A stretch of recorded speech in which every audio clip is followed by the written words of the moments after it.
Recebi aqui um e-mail muito particular, a pessoa até não quis se identificar, porque ela viveu uma experiência que foi, para ela, muito marcante, muito difícil, mas ao mesmo tempo ela já está retirando os aprendizados daquilo que ela considerou um erro muito grande. Ela me diz: padre, sou casada há mais de 10 anos, vivo muito bem com meu marido, sou católica praticante, conheço a palavra, os mandamentos.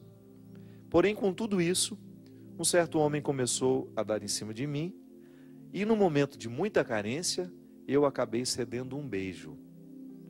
Conversamos muito pela internet, porém as conversas me levaram a uma ilusão. Ele não era nada daquilo que eu imaginei. Enfim, tudo terminou numa grande decepção. Porém, em toda essa história, o meu marido não desconfia de nada. Só que vivi essa traição e, ao viver, percebi muitas qualidades no meu marido que antes eu não percebia. Vi muitos problemas em mim que também antes eu não via. E, de uma certa forma, todo este erro me ajudou a ser mais feliz comigo mesma e até mesmo no meu relacionamento com meu esposo. Mas a minha pergunta é: se o traí apenas com um beijo, eu traí também através daquelas conversas e até mesmo através de um desejo que eu alimentei. Mesmo acabando com as conversas, retirando-o da minha vida, pois eu nunca o encontrei mais, eu lhe pergunto: se não me arrependo, padre, de tudo o que aconteceu, serei perdoada por Deus? Por que digo que não me arrependo? Porque acho que tudo isso abriu os meus olhos para que eu pudesse enxergar a minha casa de um jeito novo. Agradeço a Deus por tudo isso que vivi e agradeço também pela vocação do Senhor. Muito obrigado. Obrigado pela sua confiança. Como você mesmo pede, eu não vou citar o seu nome, né? Acho que é uma situação realmente muito delicada, mesmo que envolve o seu marido. Eu discordo de você que você não tenha se arrependido. Eu acho que você acabou extraindo o bom fruto, o aprendizado do erro. E acredito que você fez realmente você foi capaz de extrair o melhor do seu pior por causa da sua experiência de Deus. Você, pelo que você me conta, você leva a sério o seu cristianismo. E essas coisas podem acontecer com qualquer um de nós. São Paulo já dizia na sua carta, né? Quem está em pé, cuidado para não cair. Agradeço muito a sua honestidade, a sua capacidade de nos contar essa história, ainda que seja de maneira anônima, né? Porque às vezes a gente é tão orgulhoso que mesmo no anonimato nós não queremos que o outro saiba do que fizemos, porque a gente não tem coragem de contar nem para nós mesmos. Às vezes, quando nós somos capazes de formular a nossa história a alguém, e eu tenho certeza que se você tivesse tido a oportunidade de me encontrar pessoalmente, você teria me contado essa história. O simples fato de formular a narração de um erro que a gente viveu, que nos envergonhou muito, já mostra que nós já estamos sob a ação restauradora de Deus. Deus nos restaura dos piores erros que a gente possa ter cometido. E você, sem dúvida, está arrependida sim, porque esse aprendizado só foi extraído, ele só foi possível porque há um coração em processo de conversão. Minha filha, às vezes isso acontece mesmo. É como se a gente, saindo do território da nossa casa, a gente pudesse reconhecer a beleza que existe nela. E o pecado, ele faz isso com a gente, sim, quando nós temos o coração em Deus. Por isso que eu disse isso aqui no início do programa, e digo isso sempre. Nós não podemos desistir de caminhar na direção das consequências do nosso batismo. Uma dessas consequências, minha gente, é justamente a gente ser capaz de reconhecer os nossos erros, de administrar o arrependimento, de querer o arrependimento ao invés da culpa. Talvez você esteja bem e feliz, é porque você não carregou a culpa. E você pode acreditar sim na restauração de Deus na sua história. Agora, eu lhe recomendo que você procure um padre da sua confiança, que você faça uma confissão. A traição foi só um beijo, mas para a sua consciência tão apurada a respeito do respeito que você... A respeito do respeito é ótimo, né? A respeito da consciência que você tem do valor do seu sacramento, é uma traição grande, sim. Às vezes, minha gente, nem chega a ser um ato. O simples fato de você alimentar um desejo, você que é casado sabe disso. De repente você olha para o seu marido e você sabe que você está alimentando o desejo por um outro homem, você já se sente traidora. Aliás, eu fico pensando que a gente se sente mais traidor à medida em que nós somos mais conscientes do amor que a gente precisa viver. A fidelidade é isso, né? Quando você não negligencia o amor que você vive, o amor que você experimenta. Você olha para o outro e você pensa, ele não merece ser enganado. Ele não merece a minha traição. Ele não merece que eu o engane.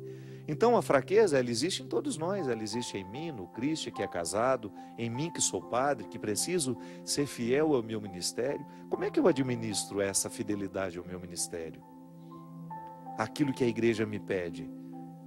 É observando diariamente as situações que podem me fazer cair. Sendo honesto com o que sinto, com as pessoas que se aproximam de mim, o que eu vou alimentar, né? Os vínculos que eu vou permitir. Se eu sei que a pessoa já tem terceiras intenções comigo, e se eu alimento as terceiras intenções dela, eu estou traindo já, ainda que eu não tenha feito nada concretamente. O simples fato de dar corda, né, ou de alimentar uma fogueira que depois eu não terei condições de apagar, já é uma traição. Eu preciso velar diariamente pela minha fidelidade ao meu sacerdócio, porque ao ser fiel ao meu sacerdócio, eu estou sendo fiel ao meu povo, às pessoas que acreditam em mim. Eu estou sendo fiel a essa igreja que me envia diariamente para fazer o trabalho que eu faço, que me libera para ser um padre comunicador. Eu tenho que zelar por essa confiança toda. Qualquer coisa de errado que eu possa fazer, né? As minhas traições podem custar muito alto para a igreja. Eu tenho que pensar nisso o tempo todo.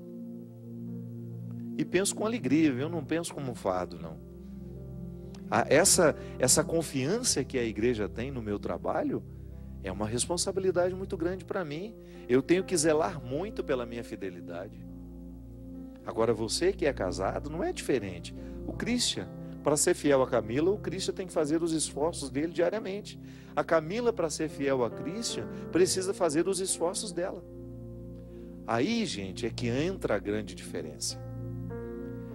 Se eu quero ser fiel, eu preciso estruturar a minha vida, as minhas escolhas, num contexto que me facilite ser fiel. Se eu começo a me expor ao perigo, não é verdade? Se eu começo a me expor aos riscos que estão por toda parte, então eu já começo a fragilizar o meu vínculo de fidelidade. A internet, como você mencionou, que foi uma relação muito virtual, né? A internet é uma porta para a traição. Por quê? Porque ela encoraja o anonimato. Então a gente entra num chat de bate-papo, nem sei se existe isso ainda, existe? Antigamente tinha, né? As pessoas entravam no chat de bate-papo, colocava lá um nick, né? Um nomezinho falso, e fica todo mundo ali conversando, horas e horas, né? Contando mentira um para o outro. Isso alimenta muita gente, que às vezes, por não ter muitos relacionamentos concretos, optam por pessoas, são pessoas que optam por ter esse tipo de relacionamento virtual, passa a noite inteira conversando numa sala de bate-papo com pessoas que talvez nunca vá ver o nome, o rosto, desculpe. A internet acaba sendo um instrumento que facilita a traição por causa do anonimato. Então ali a gente começa a alimentar ilusões, e daqui a pouco você já está marcando encontro com uma pessoa que você não sabe que é, que também não sabe quem é você. E este anonimato gera uma espécie de proteção. Eu, no meu caso, não, né? Porque eu sou uma pessoa que sou muito conhecida. Uma pessoa conhecida vai ter mais dificuldade de manter esse anonimato. Mas às vezes, de repente, uma mulher que é casada aqui em São Paulo está tendo um relacionamento virtual com um homem que mora lá em Manaus. Um dia eles saem para se encontrar e às vezes nem fica no anonimato mesmo. Só que você sabe o que fez. Eu sempre digo isso. A nossa maior dificuldade não é lidar com o que o outro sabe sobre nós. A nossa maior dificuldade é de lidar com o que nós sabemos sobre nós mesmos. São os erros que eu cometi que vão me incomodar. É a fidelidade que eu quebrei que me incomoda. Ainda que o outro não saiba. Ainda que o outro goze, desse desconhecimento. Ele não está sabendo de nada. O traidor é que sofre com tudo isso. Porque é muito ruim você ter essa consciência de que não fez o que deveria ter feito, sobretudo porque você jurou, você estabeleceu um vínculo ali. Ao trair o marido, você está traindo os seus filhos, você está traindo os seus pais, você está traindo as pessoas que confiam em você. Por isso que é tão dolorosa a traição. Mas infelizmente a gente trai, faz parte da nossa vida, a traição faz parte. Agora, essa recuperação assim, com tanta, como é que eu diria?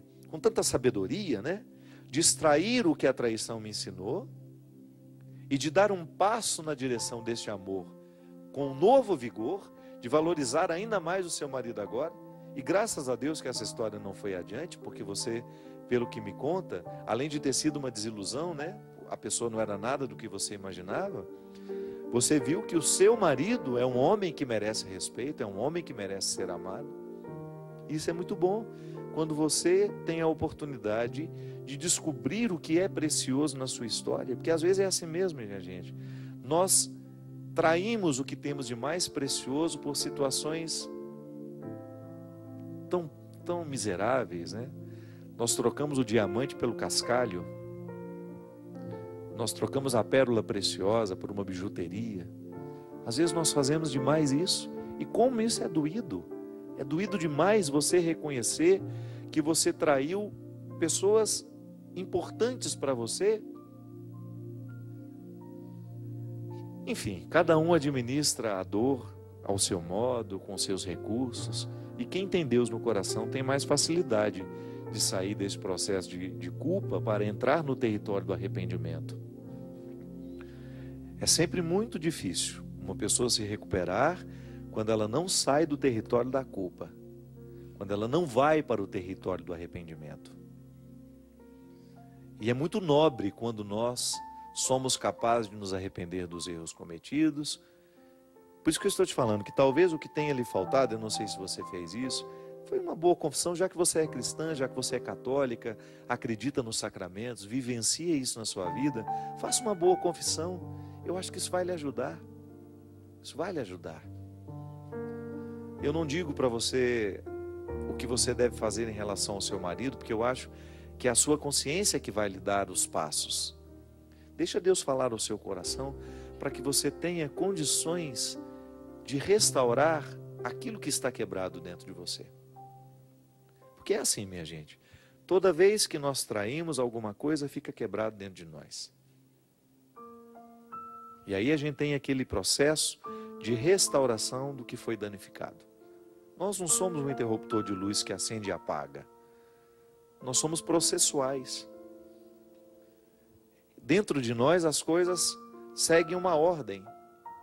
É igual a regra do Eclesiástico, Que debaixo do céu há um tempo para cada coisa. Há um tempo para plantar, há um tempo para colher, há um tempo de chorar, um tempo de ser feliz. O coração humano tem regras. E toda vez que nós cometemos um erro, nós temos que viver o processo dessa restauração. É igual quando a gente corta a pele, quando a gente se machuca.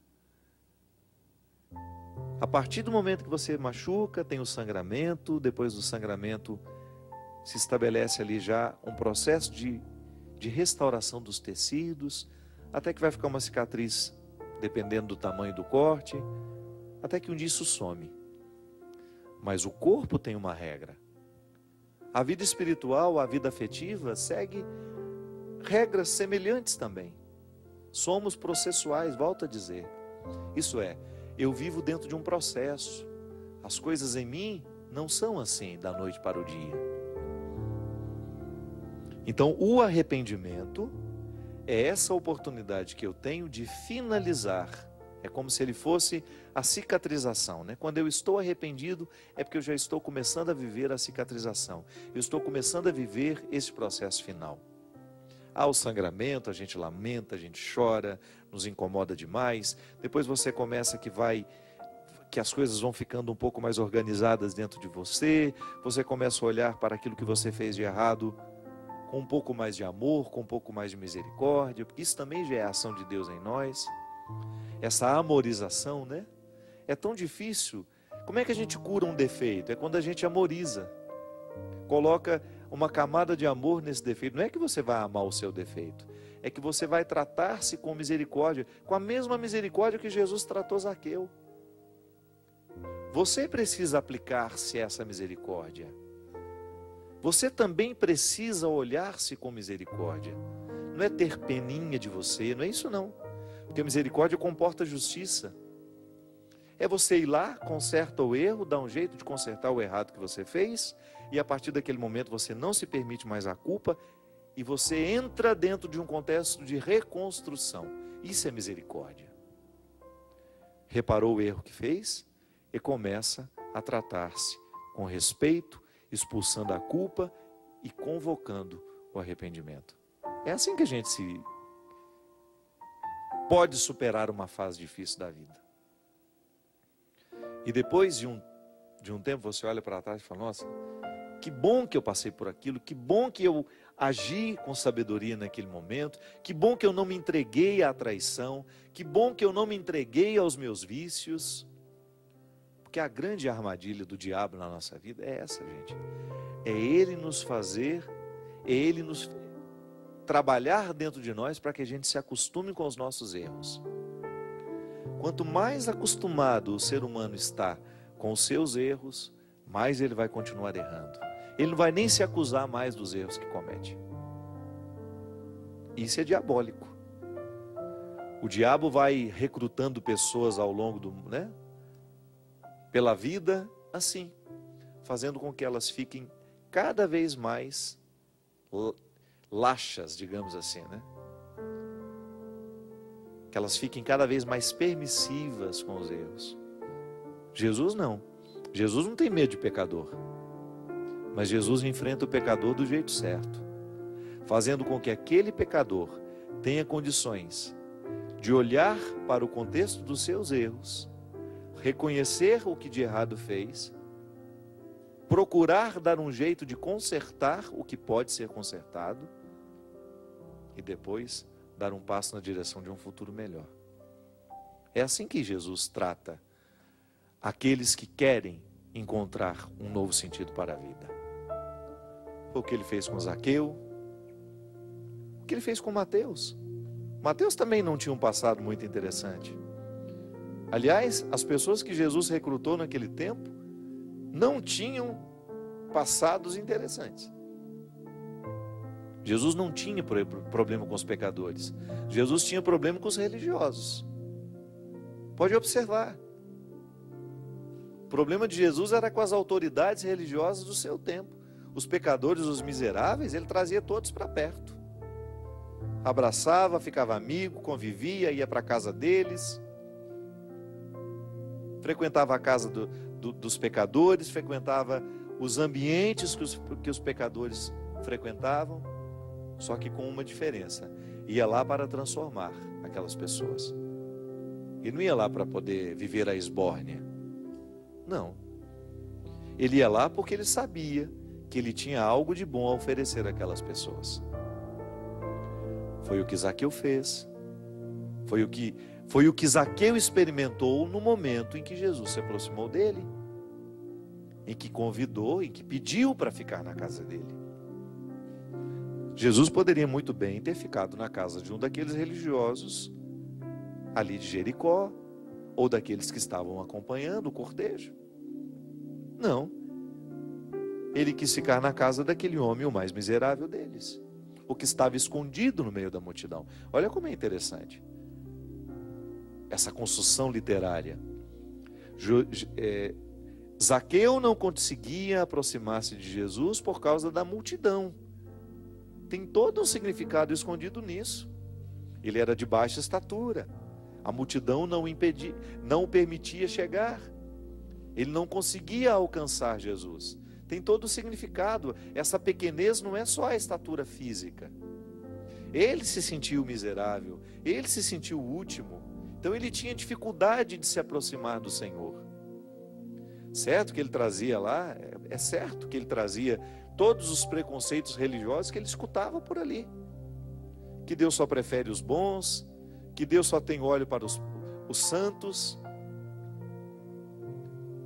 Mas de repente, Zaqueu se desafia. Certamente também já tinha escutado falar que Jesus tinha facilidade com os miseráveis. Aí ele se aproxima e recebe aquela frase surpreendente: Zaqueu, desce dessa árvore, porque hoje eu vou ficar na sua casa. E o grande milagre acontece na vida de Zaqueu. Eu sempre gosto de dizer, se aconteceu na vida dele, pode acontecer na minha também. Quem disse que as suas misérias podem lhe privar deste encontro com o Senhor? Pode ser que você já tenha escutado muito, que você é pecador demais, que você não dá muita coisa na vida. Esqueça isso. Esqueça tudo aquilo que já foi desanimador a seu respeito. Esqueça tudo aquilo que você escutou, que não fez bem ao seu coração, as palavras pessimistas sobre você. Eu sei que você erra, eu erro também. Nós somos iguais. Eu tenho erros, eu tenho fragilidades, eu também tenho as minhas infidelidades no meu dia a dia. Sou infiel ao meu batismo, não consigo ser o ser humano que eu sei que Deus quer que eu seja. Eu sei que você enfrenta os mesmos dilemas que eu, mas nós não precisamos desistir. Nós não precisamos desanimar. Deus ainda acredita na possibilidade de fazer um milagre na nossa história. E não importa que a gente tenha errado muito até o dia de hoje. É só descer da árvore. É só ter a coragem de ouvir o convite de Jesus. Ou melhor, o pedido dele. É na minha casa que ele quer ficar. É na sua casa. E ao invés de se fazer de rogado, como se diz lá em Minas, né? De ficar orgulhoso. Não, eu sou pecador demais, ele não tem muito o que fazer na minha vida. Tem. Deixa ele ficar na casa dos santos lá, deixa ele se entender com os outros. Os outros são melhor. Minha mãe é melhor que eu, padre. Não é na sua casa que ele quer ficar. Não é na casa da sua mãe nem do seu pai. É na sua casa que ele quer ficar. Então, você tem o direito de dizer a mesma coisa que diz esse refrão. Se quiseres, Senhor, podes. Podes mudar a minha vida. E é isso que eu desejo. Que hoje Deus tenha a oportunidade de entrar na sua casa, na sua vida e mudar todas as estruturas do seu coração que precisam ser modificadas. Ele que é Pai, Filho e Espírito Santo. Amém. Até a semana que vem, se Deus quiser.